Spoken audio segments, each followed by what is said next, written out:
You ready to do this? Yeah. Wait, what are we doing? We're back, and it's rugged and brutal and massive. It starts fast. I think it's slipping! Ah! Oh, shit! There's always action in the comedies that I do, but they're not action comedies. They just are regular guys who find themselves in an action situation. I'm out of my mind! It's crazy shit. It's like out of control. Should have thought this through!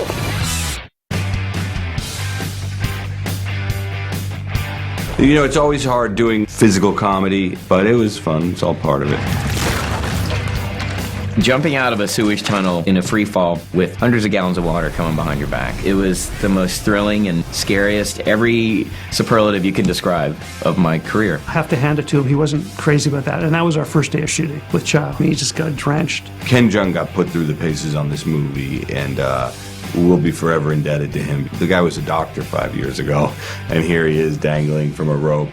It was like a 25-foot free fall, and then the harness just slows down, much like in Mission Impossible. And I have a legitimate fear of heights, and he helped me conquer that.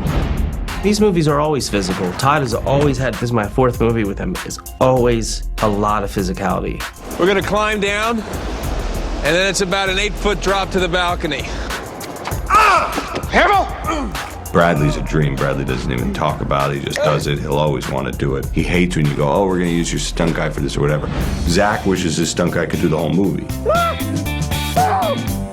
I do enjoy doing stunts. I don't enjoy doing what I did today at all.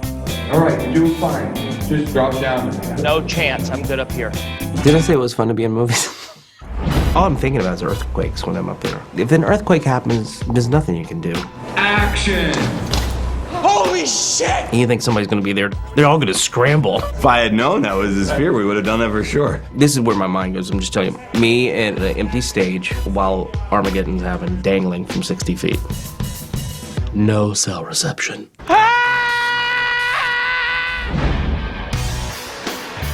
It's great to see Ken get such an opportunity in this one. Okay. You ready to do it? Yeah. Should we go in there and do it? There's some MMA action going on there. Alan, grab the gun! It's definitely like a UFC kind of fist fight. It's fun to watch Bradley fight Ken Jeong. It's a little of a mismatch physically. I got a couple of good hits.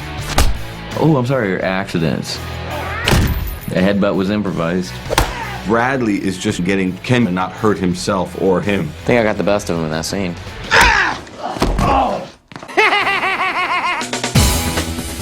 The set pieces in this movie are epic. There are a lot of crazy things going on. There's parachutes flying around Vegas at night. What the fuck is that? That's CHOW! We have a wire rig that goes from the Bally's Hotel right down through here and attaches to the Planet Hollywood. And we're trying to catch a piece of our parachuting rig so that we can cut into the actor. We've got a camera mover. It comes right at our stunt guy and it wraps around him as he goes the other way. It's 350 feet up and it's about a 1,000-foot run. It looks like it's a pretty fun rig to ride. Because of this big sequence we have where CHOW is parachuting over Las Vegas, we really needed the cooperation of 5 or 6 different casinos. In order to shoot that, they dropped real skydivers out of helicopters above the Vegas Strip. One jumper's away, one jumper's away. They shut down the whole strip. Pedestrians only, pedestrians only. We had hundreds of cops that were closing the streets. They were amazing. It was like a military operation. I need an all ready on all cameras. Go down the line. A cameras ready, ready. E cameras ready, ready. C cameras ready. N cameras ready. Peter cameras ready. Okay, green light, go. Here we go. He's going to travel over the Bellagio fountains as the fountains spray up in the air. For the Bellagio to let us control their fountains, which are their whole iconic image, and suddenly I have a button where if I push it, the fountains are going to go off. 3, 2, 1, boom. And, you know, it's really kind of a neat thing. So beautiful. It's tough from a parachuter standpoint, jumping at night, jumping in wind, and around all these buildings. So I've got the very best jumpers that are in the world that are going to do this for us, and oddly enough, they're all CHOW size. I love cocaine! And these guys would come in and land like right through the strip. It's demanding, but a hell of a lot of fun.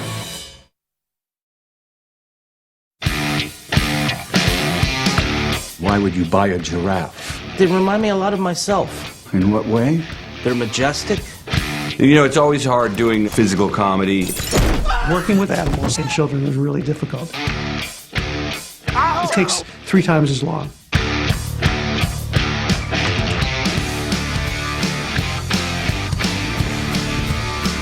It's always hard doing physical comedy with animals, Watch out for the claws! which we tend to do a lot of for some reason in these movies. And animals are a nightmare. Always. They're not going to do what you want them to do. They're worse than children. There are huge animals in small automobiles. We got a call from PETA. And they said, did you really put a giraffe We're almost home, buddy! in a trailer and take it along the highway? Not because they're bad people, this is what they do, it's because they were getting so many calls about it. I said we found a giraffe who had terminal cancer, and we just figured we'd use that giraffe. I was kidding, of course. The very first call I got was from Dan Goldberg when he said maybe we should have a CG giraffe. And my first instinct was giraffes exist. It makes no sense to build one on the computer when we can get one. And we took all that motion and we put it into the computer and it works perfectly. Our movies always push the limit. What are you doing down here? Well, I got into cockfighting. So how many rooster birds do you have, Chow? What the fuck was wrong with those things? They're angry. All I feed them is cocaine and chicken. Everything came together, and remarkably, I wasn't sore or hurt at all. The animatronic roosters were fantastic and looked more real than some of the roosters because they were flapping. You can't get wild roosters to really attack our people. Fucking bullseye! Are you out of your mind? Children have their own rhythms and don't really understand that, oh, there's a crew and there's time and the director's trying to get a moment from you. He just wants to play with a toy or whatever. I don't think anybody expects to see Carlos pop up in this movie. Say hi to Mommy's friends. Hi. The real baby is now a 4.5-year-old named Grant. He's not an actor, I don't think, but they say that about me. The character was played by 8 babies. One of them plays older Carlos. He's so iconic because of those cheeks, which are still there, and those big blue eyes, which are just so amazing. But it was great to have him back. That kind of thing for me, that was a big, big fun thing. Those were the best days. Zach felt a connection to the kid from the first one. Hey, Zach, Hopefully that kid grows up and doesn't find me for what I did to him in the first one. I mean, it's just comedy. It's not hurting me. It's just a joke. I mean, that's what I'll say to him when he approaches me in an airport when he's 18. These scenes seem really simple, but when you think of the logistics behind what you have to do in order to do these kind of things, it gets very complicated. Good work.